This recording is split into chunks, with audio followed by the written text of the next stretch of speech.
His truth is marching on. Everybody, come on!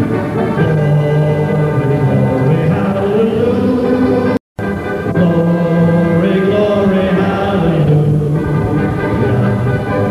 Glory, glory, hallelujah. His truth is marching on.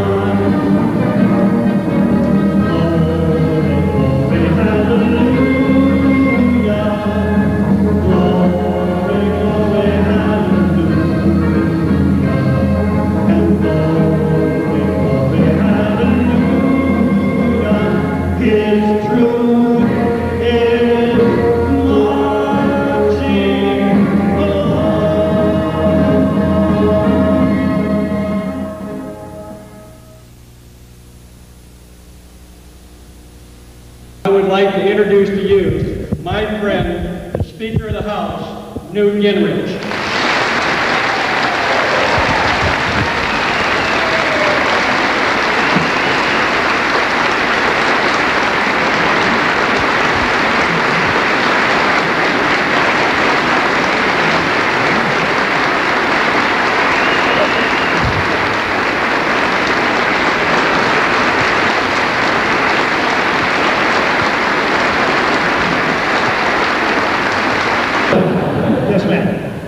Don't you think that the biggest falsehood in America is in the newspapers and in the media?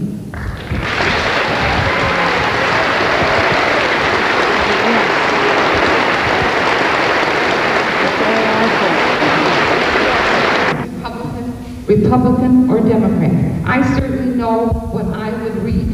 How can these people get away with such untruth when other people sometimes go to jail and they have punishments, they suffer punishment, and here the media, who represents the United States and the world, liar, liar, liar.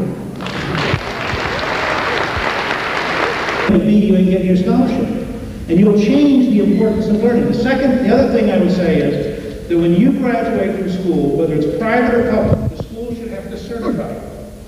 And if you need remedial education, every penny of that remedial education should be charged to the school to certify you. You scared yet? I am. You listen to the Newt man. We're close enough to smell the stench of wealth and power spreading like peanut butter over a whole wheat crust. I'm sure Frank can do it, because I don't want to pay for my failure. We're here. This gets down to basic integrity.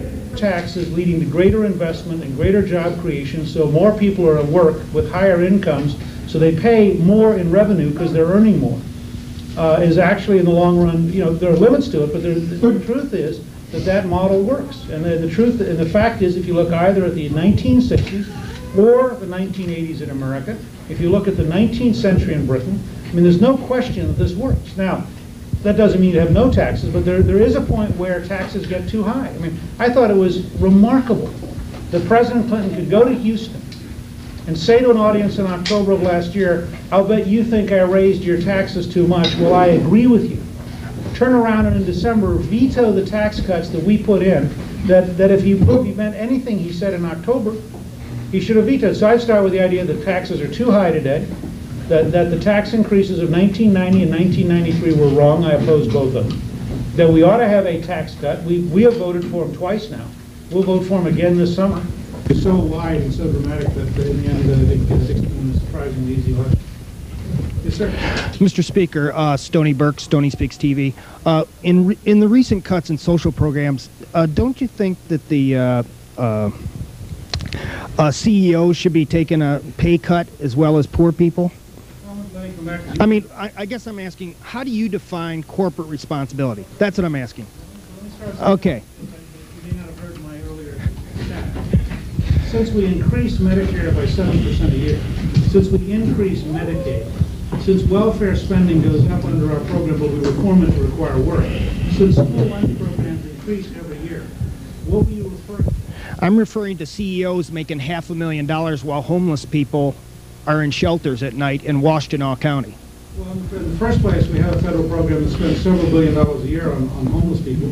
Okay. And we should be able to find a way to, although I would frankly also have a work requirement. And I think, again, Okay. you're going to look at, you're talking about people who are drug addicts, you're talking Yes, about sir. people who are alcoholics, you're talking about people who are poor. Are you referring to the CEOs or? Okay, okay. You've got to have a program for the homeless which emphasizes rehabilitation, which emphasizes helping people. Okay. And secondly, I think that CEOs ought to have a sense of responsibility. As I said earlier, I believe in being involved in charities. I believe in being involved in local activities. This morning at the Detroit Chamber of Commerce, I challenged Detroit businesses to be directly engaged with Earning by Learning and to go out and help people. But I also think, you know, I'm not a socialist. I don't think the federal government ought to be involved in micromanaging the economy, and I don't think we should be making that the government should be making judgments about individual corporations and individual efforts. Okay, thank you. CEO, by the way, I'd just like to say, Yes. I'll tell you what, anytime we had to have a layoff because of a downturn in business, I was the first one to get laid off. Because, you know, I felt if I couldn't pay myself, if I couldn't afford to pay my rest of my people, I shouldn't pay myself. So, you know, I think we do have a very good track record. Don't you think there should be a cap on the maximum income that people make? No. No. Okay.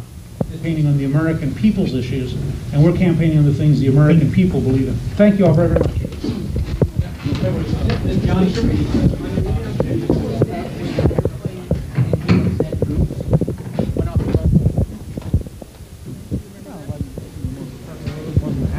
Mr. Speaker? Do you think the private sector and government are doing enough about that hazard to aircraft? Well, we've insisted on putting more money into FAA safety than